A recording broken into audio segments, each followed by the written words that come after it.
Number 10. Batman, the Brave and the Bold, the video game. For some reason, the Blockbuster Buster apparently gets many video game requests. Why? I'm not sure. That guy with the glasses already has a ton of video game reviewers. My personal favorite being Joe Vargas, aka Angry Joe. Maybe it's because he's reviewed several films based on video games and people seem to think that he knows a lot about them, which he willingly claims he doesn't know a lot about. He's not a gamer. I'm not that much of a gamer myself, but even I could probably give more insight into video games than him. But that didn't stop the Blockbuster Buster from reviewing this Wii video game. The Blockbuster Buster has stated that he doesn't plan to do any more video game reviews, which is completely fine by me. The one and only one he's done is pretty good in my opinion. It's funny, it's entertaining, it's insightful. What else can you expect from the Blockbuster Buster? Oh, and one more thing. On behalf of ERod, please stop requesting him to review video games. There's already enough video game reviewers as there is. We don't need another, okay? So again, leave the Blockbuster Buster alone when it comes to video games. If you have to pester him to review something, make it horrible film adaptations, okay? Number 9, Transformers, Dark of the Moon.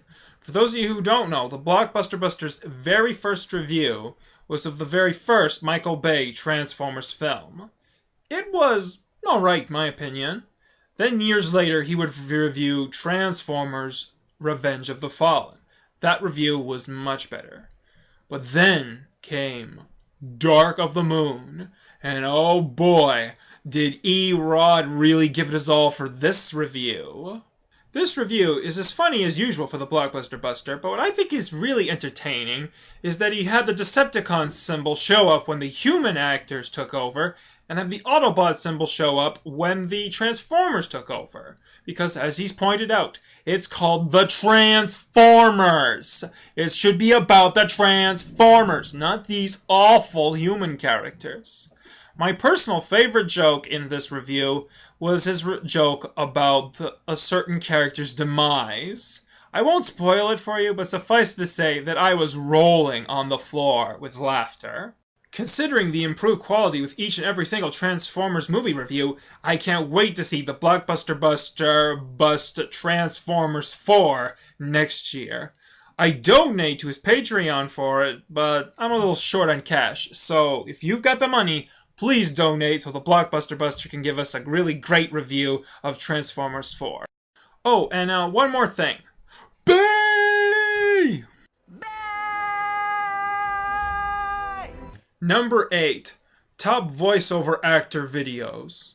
Okay, I know, I'm technically cheating with this one, but seriously, you should really watch all 3 of these videos.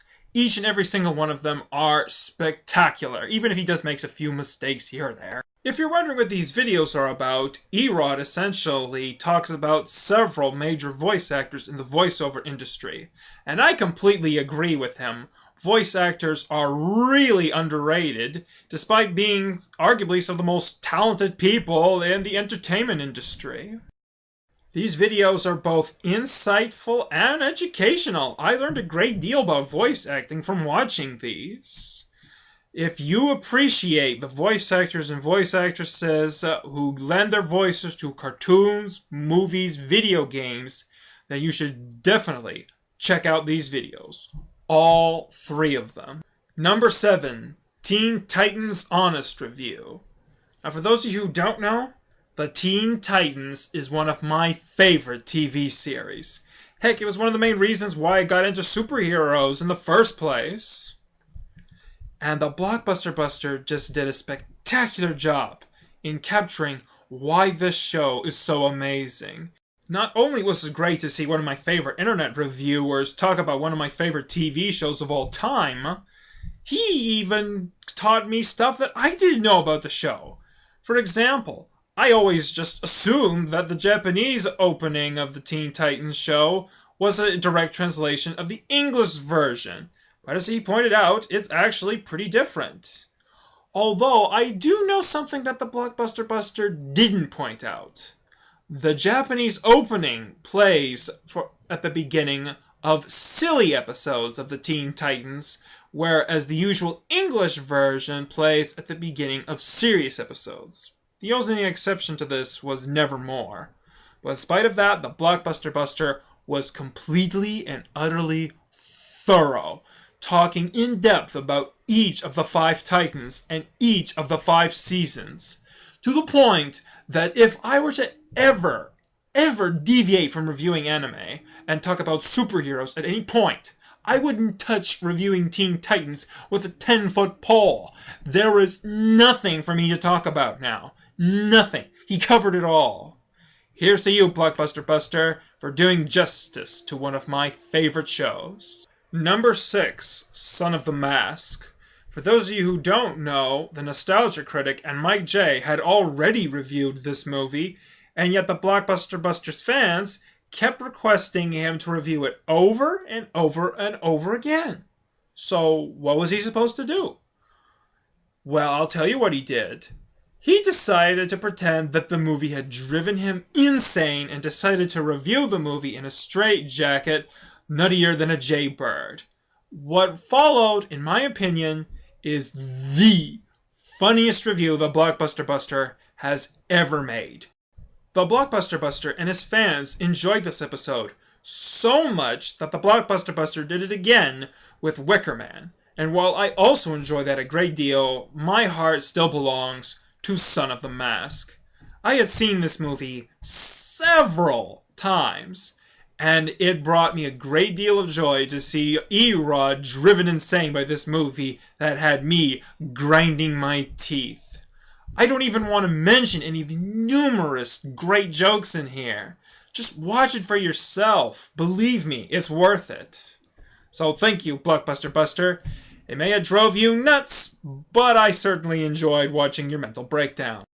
Number 5, Jonah Hex. Now I know what many of you are wondering.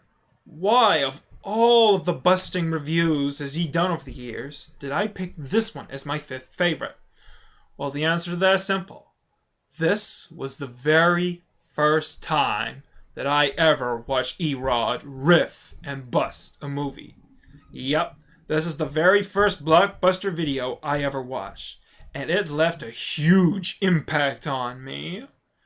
I'll never forget what he said about Megan Fox. Fox! Let's go to the city. I don't play house. Our transaction is done here. You want to see me tomorrow, you pay fair like everyone else. You tumultuous little trollop, you're nothing but interchangeable generic eye candy, and it'll be a cold day in hell before I consider you to be an actor. A cold day in hell! Okay, I'm done. ERod, that's why I love you. You point out so many numerous flaws so elegantly and so humorously. So yes, the Blockbuster Buster's review of Jonah Hex is not one of his best, it's not one of his most popular, but it was the very first review that I ever sat down and watched, and I will never forget it. Oh, and FYI, I really wanted to see a reviewer bash that movie good, so thank you, ERod. Number 4, Batman, the 1966 film with Linkara. It is often said by fans of ThatGuyWithTheGlasses.com that some of the best reviews on the website are crossover reviews, and I completely agree with this. But the Blockbuster Buster is sort of the lone wolf of the website, so I didn't imagine he'd ever do a crossover review. But then came the day for his 4th anniversary, where he teamed up with the greatest comic book reviewer of them all, Linkara. What follows is a great dividing viewpoints between the two. The Blockbuster Buster reviewing this corny 1960s film from a modern day perspective, while Linkara sees it from a more nostalgic perspective. Both their points are very valid, so who do you agree with? I'll let you decide. Personally, I'm with the Blockbuster Buster on this one. I hate that movie. Aside from their well-done critiques, their jokes are also, not surprisingly, pretty hilarious, especially their constant parodies to other superhero movies, such as The Avengers,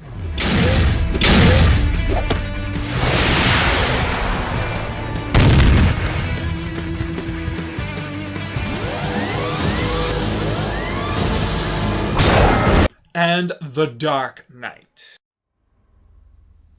What the? Why do you want to bust this movie? Never start with the head. The victim gets all woozy and then...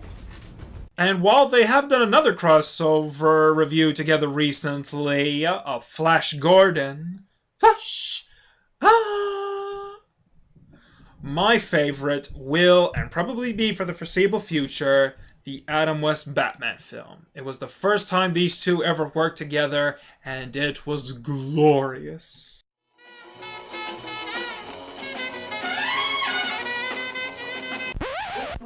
Why are we doing this? Just go with it, man.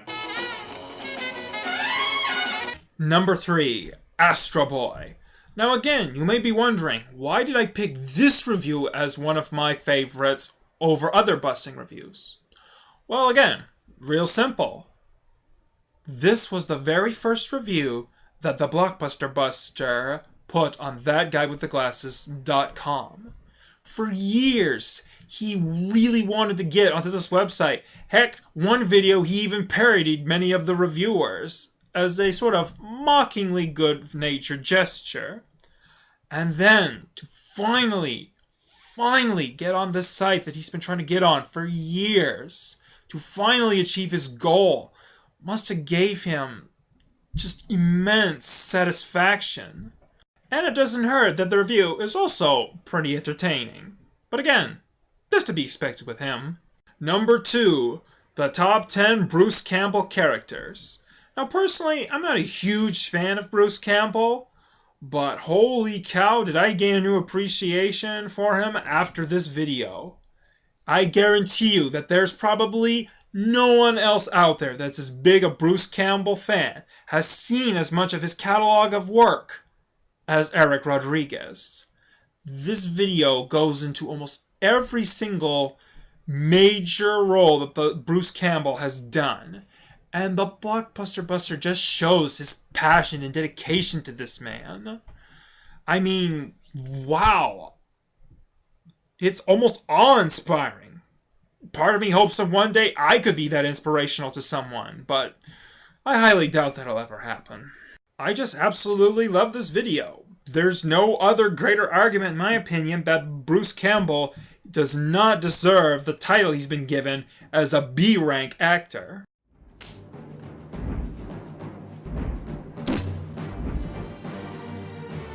Let's go.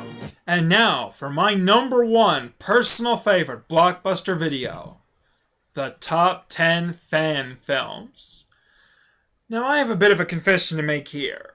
Before I saw this video, I had always thought of fan films as subpar. Just weak little productions made by raving fans with no concept of storytelling whatsoever. And then I saw this video. Then I took a look at some of the fan films. And I have never, ever been so regretful to people who work so hard to make something. I can't believe I just completely derided all these works just because of some prejudice that I had. So to all those who've made these wonderful fan films, I say, I'm sorry. But you have the Blockbuster Buster to thank for changing my mind. That's why this video means so much to me. Not only is it entertaining as usual, but the Blockbuster Buster actually got me to be a little more open-minded about the media that I consume. In a way, he's done that since I've been a fan of his. But this one got me more open-minded than any other one. So that's it. Those are my top 10, well, more top 13 favorite Blockbuster Buster videos. If you disagree, that's fine. You're entitled to your own opinion. And one more thing before I sign out from this short little tribute to my favorite internet reviewer. Join the Legion, suckers! Can't you see I'm white and nerdy? Look at me, I'm white and nerdy. I wanna roll with the gangsters.